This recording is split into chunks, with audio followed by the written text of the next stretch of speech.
just got the Vette pulled into the garage, and we got all the vinyl cut to do our livery.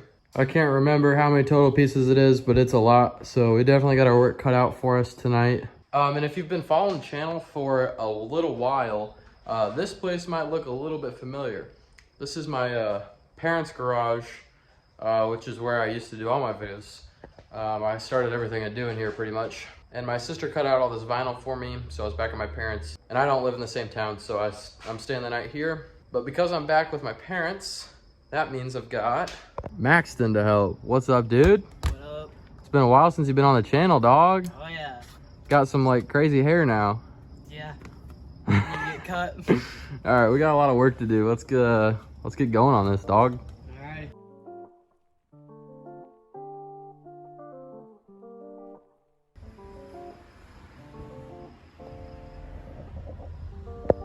Alright, quick little update.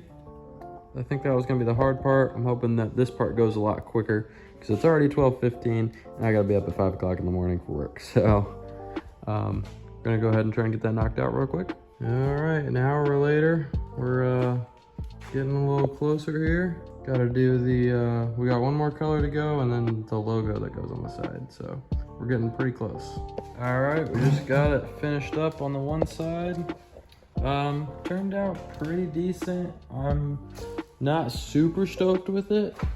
I'll get a better view tomorrow in the morning, or I guess in 2 hours in the morning, but definitely learned a lot. I know what to do better for next time, but this will probably stay for a little while. We'll rock this for a bit, but time to clean up and get a little bit of sleep.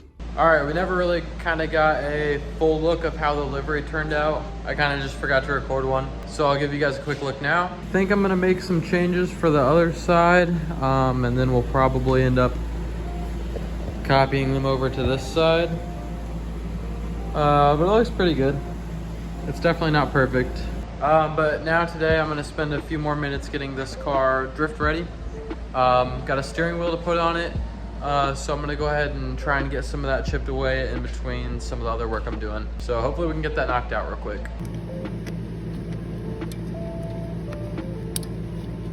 So I've heard that removing these C5 steering wheels is quite difficult.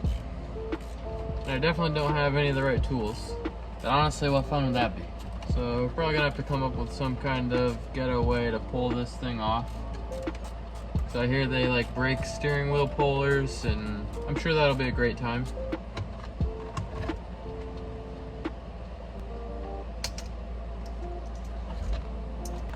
Glad to have this ugly airbag out of here.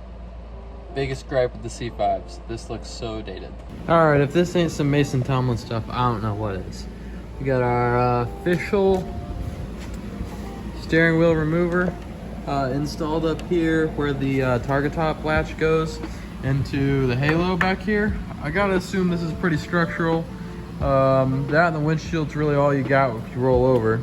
So I assume this is pretty sturdy, and the target top latch has got to be pretty sturdy.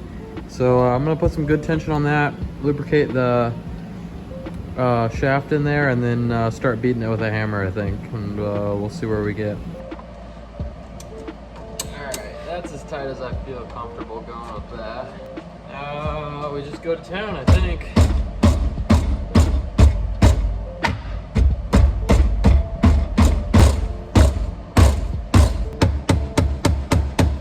All right, so we've tried several methods now. I've got a 3-jaw puller, and check this out.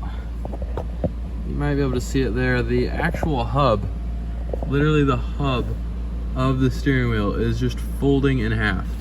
I've read on the forums, I guess a bunch of people cut these off. It looks like that's gonna end up being what we have to do, because the steering hub is literally just not strong enough to break this loose. All right, cranked a little bit more and it just snapped. So that shows you how stuck on C5 steering wheels get after, you know, they've been on for 20 years. So I'm kind of resorting to just taking this off in chunks basically. And this part's just the wheel. Unfortunately, there is another column, or like a collar kind of piece that goes over the shaft, so I'm gonna have to remove that as well. All right, I ended up having to bust off my clock spring. The little snap ring that holds that on was actually below, like right behind this collar that I had to cut off, so there's, you know, no way to get to it. Of course, I've started scoring this. I've got one on both sides here, so I can hopefully split that off without damaging the column too much. I gotta go find my button for this. I think I've got it inside somewhere. But yeah, dude, this looks pretty good. I didn't pick this wheel out specifically for this car. I've had this hanging on my wall for quite a long time, but the white matches the livery, and I had it, so I figured I'd throw that in, see how I liked it, and get a different one if I didn't like it, or if I needed a different offset depth or whatever. Looks fresh. I'm gonna clean this up, clean up all my metal shavings from cutting. Now that the steering wheel's on, I wanna go ahead and move to the hydro next. A little while ago, I bought a CNC plasma table. I use it for my business. That's how I make a lot of my parts. And one of the first things I did with it when I got it, when I was still trying to figure out how to use everything and how to make stuff, was make a hydro mount for this car. I never got around to putting the hydro in or even finishing the mount. But I still had it on my shelf, so I went ahead and threw it in to see if it fit up and everything. It's pretty rough, but it does fit in, bolts in here and on the side, and then bolts to these, the Chase Bays hydro.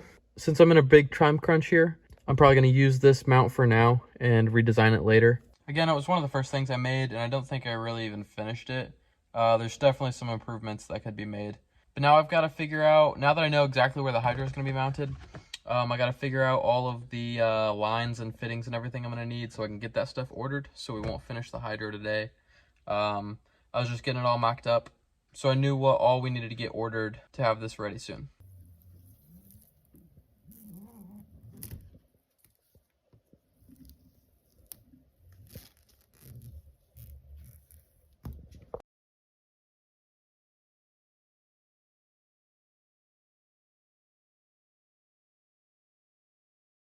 All right, it's time to go ahead and throw in the hydro. My lines came in.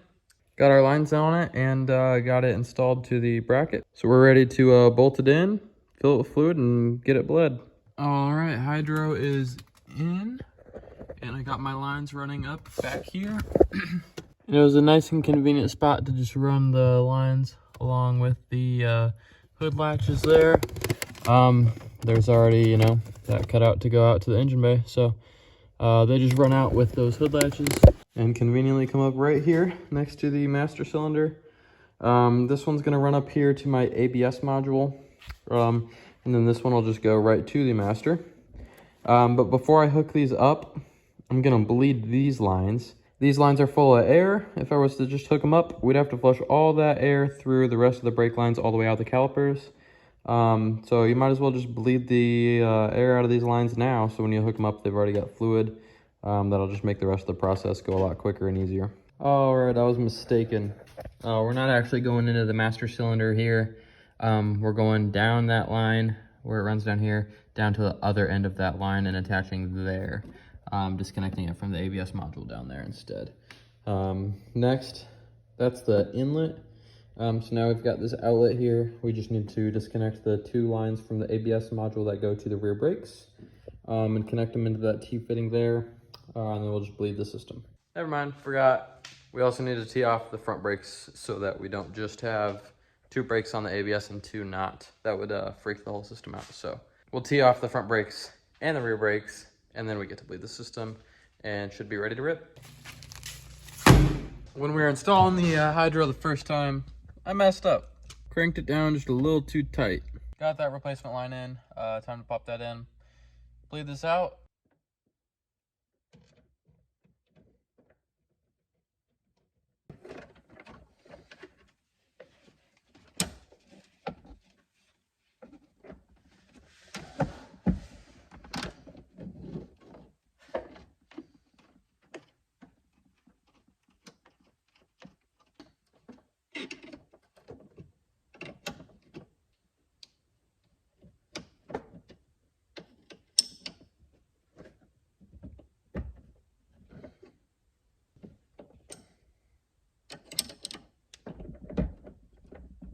All right, just did a quick first test with the hydro, and we're gonna have to address some things. First off, it needs bled more. I figured it would, but I'm by myself, so I can't really do that. So I'm gonna have to wait to get a hand with that. But secondly, this mount was definitely not strong enough. Yeah. So that's gonna definitely need fixed. I thought about moving it right here, since I think this is where I'm gonna want it anyways, closer to the wheel. But again, I'd like to keep interior intact, so probably just gonna redesign this. Probably will use the 3 mounting places to give more cross bracing right here, as well as the one down here. And maybe weld in some like gusset type things for more support. All right, I got a rough cardboard template cut out of what I need to make on the table.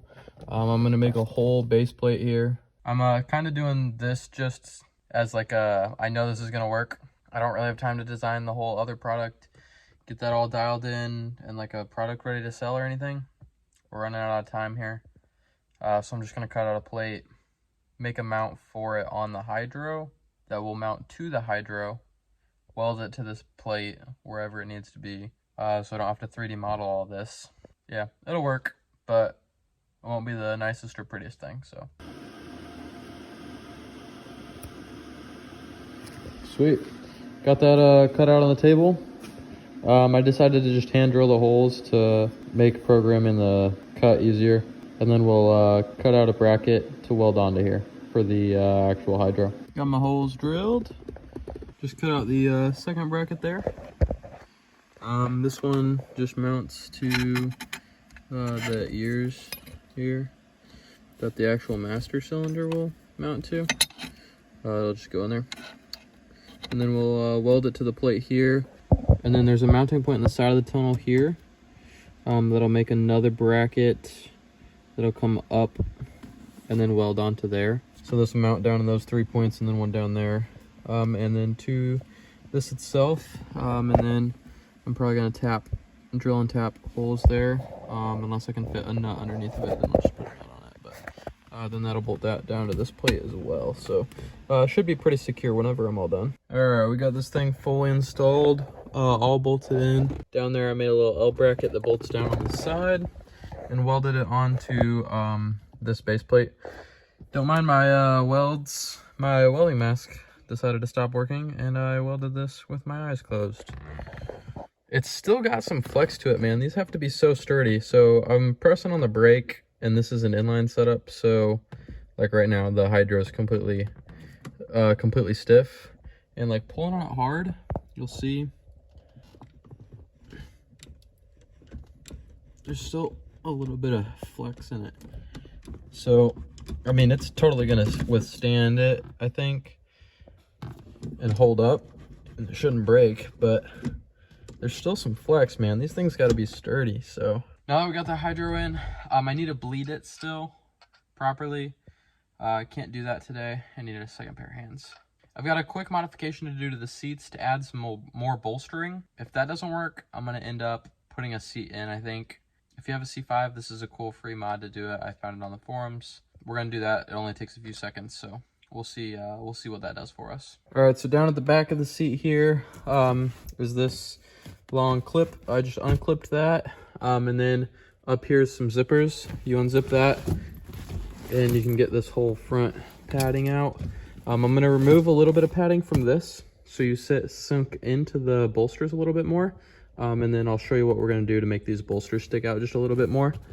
But I found out why my lumbar support's not working. These hoses have just kind of broke out of these bags because, you know, the plastic's getting so old, but not a big deal. I'm not concerned about that. So it looks like these are just going to be some clips here. And then again, some zippers to unzip the rest of the fabric here. All right, so behind this is the foam for the seat here. What we're going to do is actually pull this foam around from the back here. And instead of it clamping around here, we're just going to sit all of the foam on the side so that the padding comes out more and supports your lower torso. So I'm going to do that on the other side. We'll zip this back up and see how it feels. All right, here's the center cushion. I just pulled the Velcro off to get the leather cover off, and trimmed off maybe 30% of the foam off the back. So that'll sink us a little bit deeper in the seat as well. So I'm gonna go ahead and throw this all back together and we'll see how it feels. All right, the seat's back together. I can tell just visually that the bolsters are sticking out more. Oh yeah. I have to adjust my seat. I can't reach my pedals now, but that feels so much better. The stock seats are not that great, honestly, for keeping yourself in. This feels a lot better. I bet this with harnesses, it's still not a racing seat or nothing, but I bet it'd be pretty good. Man, that feels good though. It's still comfortable too. Maybe not on long drives, but yeah, this feels so much better. I'm excited to see how much that helps sliding now. All right, since I never really recorded an outro to this video, I'm gonna go ahead and do it now. This is quite a bit in the future. The car's already been to its first event and it performed phenomenally. These cars are so good right out of the box that there's not a lot you need to do before you can drive them and have a lot of fun at the track. Everything I did was super simple, fairly inexpensive. I think, let's see, total I'm in like 700 bucks maybe, including the steering wheel. Dude, you can buy one of these cars for less than 10 grand, put less than $1,000 into it and have a reliable car that shreds at the track. That's awesome. Again, the Tomlin Performance Angle Kit was not in this video. I've already made a separate video on that so I could kind of do an install tutorial on it. It's performing awesome and I'm making constant improvements to them, so definitely check those out if you've got one of these cars. I'm gonna have a video of the last event we were at, the LC event, that was at Chicago. That will be up shortly, and then we've got another event in St. Louis here coming up in a couple of weeks, so be on the lookout for that event as well. As always, I appreciate you guys watching. Hopefully I can show you guys some of the cool stuff you can do with these cars. Hopefully it'll inspire you to get your car out on the track, have some fun with it. So thank you for watching, and we'll see you on the next one.